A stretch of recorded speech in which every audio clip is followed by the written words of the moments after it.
Following the conclusion of the Minnesota Vikings introductory press conference for new head coach Kevin O'Connell, I think that there's many ways that you could describe the current status and overall feeling of the Vikings fan base as it is today. You could use words like excited, hopeful, intrigued. I think the overall vibe after what Kevin O'Connell had to say at that introductory press conference is positive. I think people are ready to push forward. They're excited about the new regime, the new era. New things are great. New things are exciting. Optimism is very euphoric. It'll make you feel a certain way. So I can understand where all of that is coming from.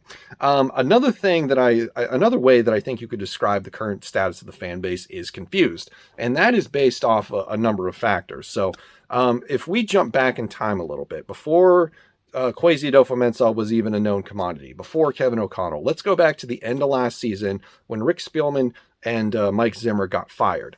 At that point, ownership came forward and said, basically, this isn't working, but we still view this team as competitive, and we would like to continue to compete for the playoffs and a Super Bowl going forward. They put out that they have no real desire to tear this team to the ground and rebuild it from scratch. So that's part A of where the confusion is coming from. Part B is what is said during these introductory press conferences, specifically with Kevin O'Connell name-dropping players that he's going to be inheriting on this roster for the upcoming season, specifically talking about Anthony Barr, Eric Kendricks, Harrison Smith, and the $45 million cap hit elephant in the room, starting quarterback Kirk Cousins, because he said a bunch of things that if you are a stan of Kirk Cousins, a hardcore defender of Kirk Cousins, yesterday's press conference with Kevin O'Connell was great for you. That sounded like all kinds of good news. He's going to come in, develop a system that allows him to be successful, give him the tools to accentuate what he's good at, offer him the communication that Mike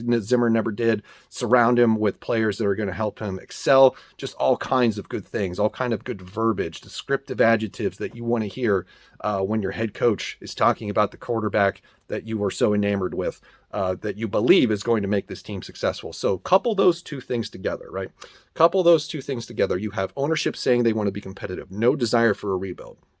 Logically, that indicates that Kirk Cousins gives you the best chance to achieve this. And then you have Kevin O'Connell come in on this side and sort of affirm all of those priors, if you will. So that is why you are kind of seeing Kirk defenders go on social media and plant their flags of victory saying, aha, you see this? Kevin O'Connell is basically saying that Kirk is going to be here. All you naysayers and critics can suck it. Pump the brakes, because I think that jumping to conclusions based off of a softball introductory press conference is kind of dangerous and may lead you to be blindsided later on down the road when you enter a reality with this franchise that you didn't see coming.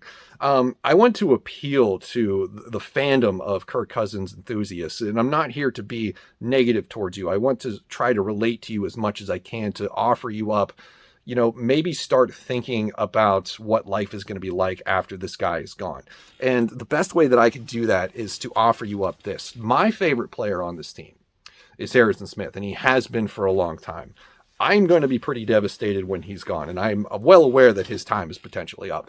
Harrison Smith was, talked about heavily at that introductory press conference for Kevin O'Connell, saying like he's the kind of guy that we need to have in this system to make huge plays. And I was just like, whoa, this is exciting. I'm pumped up. Let's go. But the reality of the situation is that we don't know. We don't know who is going to be on this roster because there are so many moving parts behind the scenes. They say one thing, they mean another.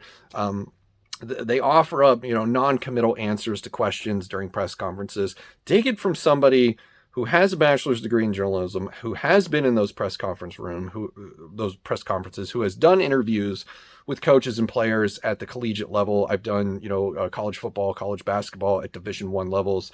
I've been to Ohio State, et cetera, et cetera. I have some experience in this where you sort of hear coaches say one thing, but they're hiding that they mean another. And I'm not saying that we can rule out completely that he's going to be here, Kirk Cousins, in 2022. I'm not saying that at all. I'm just saying that you don't want to use an introductory press conference as your means burden of proof. I would highly avoid that if I were somebody who was a big fan of one of these players who's getting talked about, which I am in Harrison Smith. I'm well aware that there's a possibility where he's going to get traded or he's going to be a cap casualty in some format. So I have prepared myself for that. And I think a lot of us would be better off if we had that mentality and we had that approach to our interactions on social media with other fans of the Minnesota Vikings. I think that would be healthy for all of us. There's also another sort of wrinkle to this, and that is the cap hit, because everything surrounds money, right? The NFL is a business. It is a business of entertainment. The $45 million cap hit is a problem. One of probably the most prominent argument that Kirk Cousins defenders have had about him being the quarterback for this season and beyond is an extension. Like, that is the magical answer. Based on this report that was offered up today on Twitter by Jordan Schultz, saying that Kirk Cousins is basically unwilling to take a pay cut, and we could potentially be looking at $40 million per year if he does sign an extension, which makes sense because while everybody on social media was clamoring that, this guy is probably wrong, who knows who he is, he doesn't have any sources for this type of report, we can dismiss this easily. But I wouldn't dismiss it just because you don't know who the guy is, or he's been wrong before, or because he doesn't have any sort of evidence to offer up these claims. It just makes sense at face value, right? Because imagine you're working at a high paying job and somebody comes in, the boss or whoever it is like, listen, we want you to take the hometown discount. We need you to take a pay cut. Are you really going to sit there and be like, yeah, absolutely, that's what I want to do? No, you would tell them to go pound sand if we're not lying to ourselves. So there's that dynamic of it. There was also a writer for Vikings Territory who has been diving into the salary cap issues plaguing the Minnesota Vikings this year and what a potential Kirk Cousins extension could look like with a new contract. And he looked at this tweet and said that, yeah, this is about in the range that I thought, at the top end of the range, offered up a bunch of other teams that would probably give him this money if the Vikings would not.